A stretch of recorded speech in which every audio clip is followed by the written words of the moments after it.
2020 Covid സമയത്ത് ഈ സംസ്ഥാന സർക്കാരിനെതിരെ പ്രതിപക്ഷം ഉന്നയിക്കുന്ന ആക്ഷേപങ്ങൾക്ക് പൊതുജന പിന്തുണ ഉണ്ടായിരുന്നില്ല. അതിനൊരു വിശ്വാസ്യത ഉണ്ടായിരുന്നില്ല.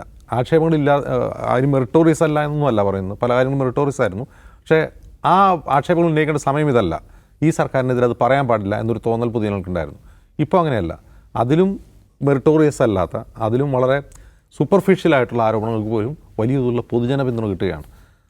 ഇപ്പോൾ ഒരു ഉദാഹരണം പറഞ്ഞു കഴിഞ്ഞാൽ, പിണറായി വിജയൻ മീൻ കഴിക്കുന്നതിനെ പറ്റിയുള്ളൊരു സാധനം വന്നല്ലോ, ചൂരമീൻ. വളരെ എന്താണ് സില്ലി ആയിട്ടുള്ളൊരു ആരോപണമാണ്, സില്ലി ആയിട്ടുള്ള രാഷ്ട്രീയ ആരോപണം. അത് പക്ഷേ പ്രതിപക്ഷത്തിൻ്റെ പ്രധാനപ്പെട്ട നേതാക്കളൊന്നും അതിനെപ്പറ്റി സംസാരിക്കുന്നില്ല. സോഷ്യൽ മീഡിയ പരിശോധിക്കുക, അത് പറഞ്ഞ് ഇപ്പോഴും ട്രോളുന്ന ആളുകളെ കാണാം, അത് പറഞ്ഞ് പിണറായി വിജയനെ വിമർശിക്കുന്ന ആളുകൾ കാണാം. അതായത് ആളുകൾ ധൈര്യപ്പെടുന്നു, ആളുകൾ വിമർശിക്കാൻ ധൈര്യം വരുന്നു, ആളുകൾ ഓൾ ഔട്ട് ചെയ്യുന്നു, ആളുകൾ പുറത്തേക്ക് ഇറങ്ങി വന്ന് സംസാരിക്കുന്നു.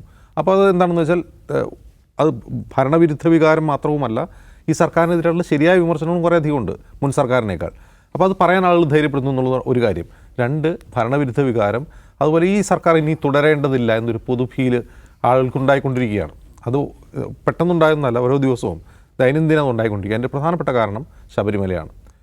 ശബരിമല വിഷയത്തിൽ നമ്മൾ മുമ്പ് സംസാരിക്കാൻ പറഞ്ഞിട്ടുണ്ട്, ശബരിമല എന്ന് പറയുന്നത് കേരളത്തിൻ്റെ ഒരു സെൻറ്റിമെൻസാണ്. അത് ഏതെങ്കിലും ഒരു കമ്മ്യൂണിറ്റിയുടെ മാത്രമല്ല, മൊത്തം കേരളത്തിൻ്റെ ഒരു സെൻറ്റിമെൻസാണ് ശബരിമല.